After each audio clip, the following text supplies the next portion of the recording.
tsy anjaran'ny vondro politika no manemitra ny datim-pifidianana fa anjaran'ny senitsy ny firenena mikambana io kosa ny voalazany Andriamato Benja Urbain Ndriatsizena izay sekretera général ny UDRC ho azy ary dia ny fikarakarana ny fifidianana solombavambahoaka mialohan'ny fifidianana filoham-pirenena no marque ny fiovana eto amin'ny firenena.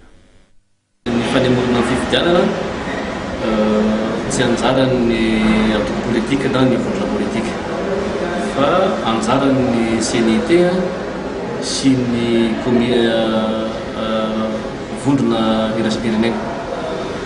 Aminay zany tsy dia misy idiranay ato amin'ny UDRC fa ny amafisinay dia ny fanambara omenongely tokony ho alefa mialoha ny fifidianana solombavambahoaka satria misy antony maromaro. Voalohany indrindra mba hialana ny fomba izay tsy nety teo aloha hoe manara-drenirano ny filohan'ny République Zelany eo ny solombavambahoaka izay voafidy.